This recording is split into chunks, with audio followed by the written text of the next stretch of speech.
ও আমার সাহাবী, এই ঘটনা আমার সঙ্গে আজকে ঘটেছে, এই জন্য আমি আবু বকর চিন্তা করে দেখলাম কাল কঠিন কিয়ামতের ময়দানে ওই হাসরের মাঠে যদি আমার আল্লাহ আমাকে বলে, আবু বকর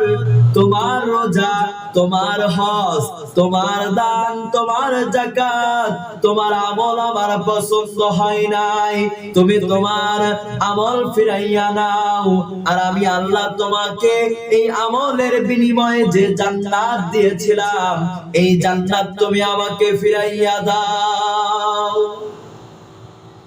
আবু বকর সাহাবীকে বলতেছে, সাহাবী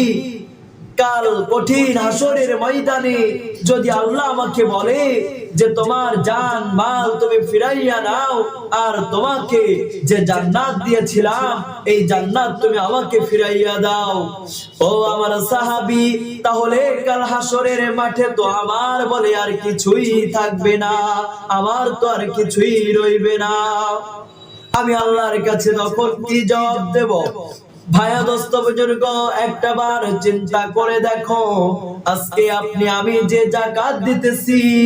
যে হজ করতেছি,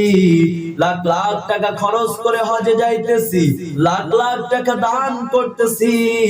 মানুষদেরকে যাকাত দিতেছি, একটা বার চিন্তা করে দেখো, নিজের চিন্তা নিজে করে দেখো, তাহলে নিজেই বুঝতে পারবা যে আজকে যে আমল করতেছো এই আমলটা কি আসলে আল্লাহ তাআলাকে রাজি খুশি করানোর জন্য করতেছো নাকি দুনিয়ায় মানুষদের দেখানোর জন্য করতেছো। আমার আল্লাহ পাক রব্বুল আলামিন তোমার এমন আমল পছন্দ করবে না যে আমল তুমি মানুষদেরকে রাজি খুশি করানোর জন্য করতেছো। আমার আল্লাহ ওই আমল পছন্দ করে যে আমল আমার আল্লাহকে রাজি খুশি করানোর জন্য করা হয়। একটাবার নিজের চিন্তা নিজে করে দেখ।